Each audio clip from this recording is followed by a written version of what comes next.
It is our pleasure to welcome our next guest to the program. He is the chief economist and executive vice president of the policy at the American Legislative Exchange Council. You can get him online at ALEC.org and find him on X at Tax Economist. Jonathan Williams, welcome. Well, thanks for having me, and greetings from the land of make-believe out here in Washington, D.C. Well, thank you so much for joining us. Now, we had some big news here in California recently when the Chevron Corporation announced that it would relocate its corporate headquarters from Northern California to Texas because it was becoming increasingly difficult to do business in California. A gentleman by the name of Andy Walls, who's Chevron's president of America's products, told Fox Business, quote, "We've been doing that because California is a tough place to do business. It's a tough place to recruit people. It's a tough place to move employees. A lot of our employees move up through the company. They gain experience in different geographies, different locations, and we have a lot of people who will not move to California. That makes it difficult," end quote. What do you make of this move by Chevron from the state of California to the state of Texas? Do you think this is a one-off, or do you think this is an indication of what's to come?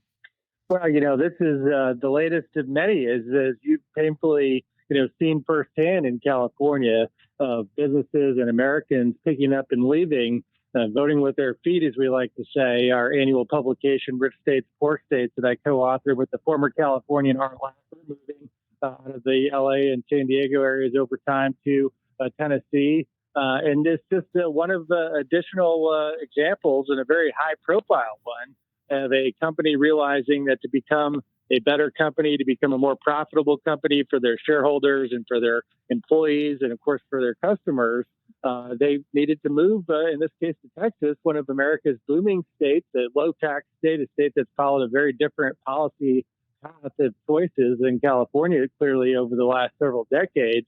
But I think a really important point to make, though, is you just read that, I think, just very informative quote by the member of the Chevron leadership team, and CEO Mike Wirth has said very similar things. I think Chevron and their executive team needs to be commended for actually doing some real truth-telling. That's very needed. It might be painful truth and difficult truth to accept for some in California, but it's important not just for California to right the ship, but for other states to learn this cautionary tale. But so many of these publicly traded companies and their CEOs are too scared of their own shadow to, frankly, talk about what is mattering and what is moving these companies away from high-tax states and states that follow this big government approach.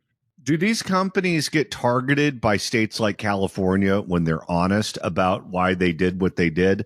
And I say that because recently in Oakland, California, things are getting so out of hand, things are getting so violent that In-N-Out Burger had to shut down a profitable location on the Hagenberger, very close to Oakland International Airport, because they could not keep their employees and their customers safe. People were getting carjacked, people were getting bipped, people were getting robbed, and they said to themselves, this is nothing but liability. It doesn't matter if we're making money, we're shutting it down. And the CEO of In-N-Out Burger came out publicly and said, we're shutting it down because of crime. We're making money, but we can't keep people safe. And that moment of honesty made national news, where California Governor Gavin Newsom flew back to California. He was in South Carolina campaigning on behalf of Joe Biden, who was still in the race back then. And he came back to assign CHP officers to Oakland to try to help get that city under control. Do they get targeted, though? Do these companies get targeted when they're honest about their decision-making process? Well, unfortunately, I think that's the case in some states around the country. And that's, I think, why we see so many of these companies, especially the large, high-profile companies that are publicly traded, have their CEOs and their executive teams not really give the full reasoning why they're moving from one state to another. That's why it's so refreshing to see Chevron, in this case, being pretty upfront and open about it. And it's good for customers, it's good for their bottom line. And at the end of the day, California has become too high cost. And so, very much, I think commendation is deserved in this case. But there's so many other moves that happen around the United States, companies leaving. We just saw Morton Salt, for instance, leave Chicago that have been basically there since the Civil War time and moved to Kansas.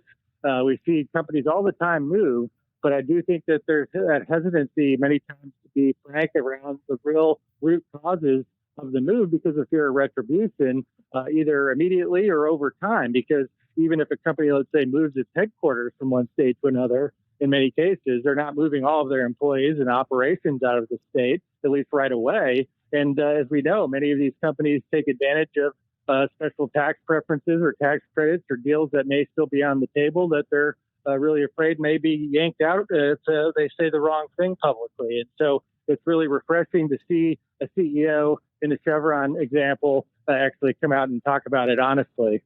Chevron also claims that they cannot get their employees to move to California.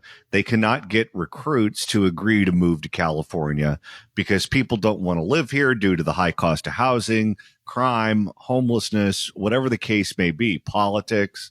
Are you finding that to be true outside of Chevron with other companies as well? Well, it's a major factor, not just for a rank and file employee, but as you look at executives, in this case with the CEO and the executive team moving state to state, or even you see it with professional athletes. I mean, when you look at even just the personal income tax differential of California with its rates well above 10% for higher income earners, and you compare it to Texas, which of course is one of the 9 states across the country that do not tax personal income at all on wage income. Including California's neighbor to the east in Nevada. And some of these states with no income taxes are the fastest growing states in the country, Florida and others at the top of the list. And so I think it's crime. I think it's cost of living and housing, but it's also the bottom line kitchen table issues around how much will government extract and what's my take home pay and my quality of life after taxes in one state versus another. It's so crazy to think about it in that context because you talk to people who moved here from some other place, and many of them have the same story. I'm sitting there in my living room. I'm watching the Rose Bowl, the sun's shining. People are in short sleeve shirts, and I'm sitting in Pittsburgh where there's 3 feet of snow outside the front door of my house. And I said to myself, I'm packing up and I'm moving to California. And now that person is saying, I'm not going anywhere near Pasadena. Well, it is remarkable in the fact that, someone who has traveled to California many times over the years, I always just wonder in amazement of how the left-wing elected officials in Sacramento now over the last several decades have basically ruined what had been one of America's most prosperous states when it comes to the policy environment. We're now over the last 10 years, as you know very well from being on the ground, California on net has lost over 1.8 million Americans going to one of the other 49 states. And guess what? They're not going for better weather in the other 49 states. California is God's gift to the world when it comes to the weather, and they're going for economic opportunity, right? Nobody goes to Texas for better weather this time of the year, but they will move. And we know this based on the U.S. Census Bureau asked Americans, when you move away from one state and go to another in a given year, why is it that you're moving? The number one reason why: people move to make their lives better off, and they move for economic opportunity. Simple as that. You can have great weather. You can have the mountains and beaches and Silicon Valley and all the great amenities that California has. But if costs get too high, people will move, even if it's for less good weather and other qualities of life issues that aren't as good in other states as California. It's the bottom line kitchen table issues that matter. We're speaking with Jonathan Williams, the chief economist and executive vice president of policy at the American Legislative Exchange Council. Jonathan, last week, Peter Thiel did a sit down with Joe Rogan where he talked about AI, artificial intelligence, and how he sees it changing the world. He believes that AI is going to change the world the same way that the internet did in the 1990s. And he believes that AI is around the same place as the internet in 1996. And he said that if you look at different industries, if you look at different inventions in the world of tech, let's take Bitcoin, for example, that's very decentralized. You don't have to be in one specific place. You can be anywhere and you can do just fine in that industry. He said AI is different, though. He said AI requires people to be under the same roof, And it is going to happen in the Bay Area, and it's going to bring people back to California because if you want a piece of that action, you're going to have to be in the San Francisco Bay region. You're going to have to be in San Francisco, the East Bay, San Jose, those areas. Do you agree with him? Well, I'm a big Peter Thiel admirer. I respect a lot of his work. He may have some really good points there. Although I do think that the one other thing to consider is what we've seen really pop up in recent years that we've followed in our Rich States, Poor States report as we're writing about where America's new growing tech sectors. Silicon Valley has been losing some of the major corporate headquarters and operations over time. Where are they going? They're going to places like Silicon Slopes in Utah, the number one ranked state for economic outlook in our Rich States, Poor States index this year. They're going to places like Austin, Texas. They're going to other hubs. They're going to Idaho. So the real expansion in tech in many cases has been outside of Silicon Valley recently. AI may have been a bit outlier in that case, and I don't want to dispute what Peter Thiel has to say there, but I do think there is the risk that as AI continues to grow, and we're seeing a lot of parallels, I think, as he points out to the 1990s with the internet, there is a risk that if California continues to be a high-cost environment, there's a lot of new supply chain opportunities developing and these concentrations in places like Utah and Texas with much better policy environments in areas that we know that government's not going to come in and try to strangle this new technology before it takes off. Do you believe the tech industry has been bad for government in California? And I say that because the tech industry, particularly in the San Francisco Bay Area, has been so successful that the state of California, up until recently, has had budget surpluses. They were flush with cash. That industry produces a huge amount of cash to Sacramento. Sacramento didn't have much to do with the inception of the industry, doesn't really have much to do with the regulation of that industry. They're many steps behind, but that industry allows the state to continue and funds a lot of the silliness that goes on in Sacramento without many consequences, because if the money's just going to keep coming in, it doesn't matter how bad you are at your job of administering government programs, because the money is just going to continue to come in forever, or at least as long as that industry is healthy. And there's no sign that that industry is going anywhere anytime soon, so they can afford to be bad at their job. Well, it does provide that extra cushion, right? And that is an interesting point there. I mean, the counterexample to some degree is, how in the world does California have depending who you ask, I suppose, tens of billions or upwards of $70 billion budget shortfall after having a $100 billion budget surplus on paper, at least last year, given that the industry is still there pumping in tons of revenue supporting state government.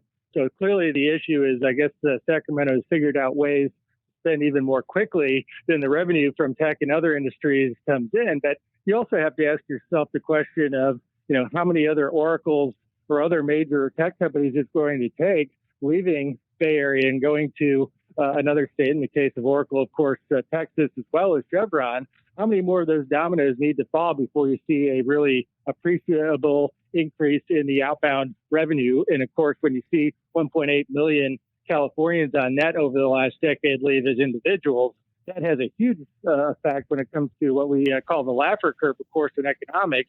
When tax rates become too high, you see the outmigration that leads to less revenue. So yes, while tech has provided a base of revenue support, that it probably has had a lot of the big spending politicians in Sacramento become too comfortable with the revenue.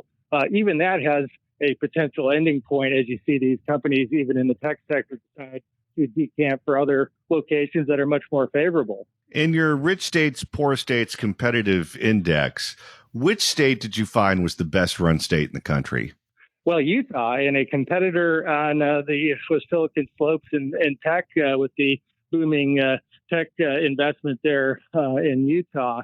And it's been a state that's been at number one for all 17 editions of our report. Many of the reasons why they continue down that road is they continue to be cutting taxes instead of raising taxes year over year. They've also reformed their pension system, which, as you know, with CalPERS and CalSTRS, is a major future tax increase potentially waiting for businesses and individuals. And of course, as businesses look to invest into a state, they don't just look at the current tax structure, but the expectation of the future tax structure as they make multi-decade investments. Utah has helped to cap those liabilities really by transitioning to more of a defined contribution 401k style for new employees.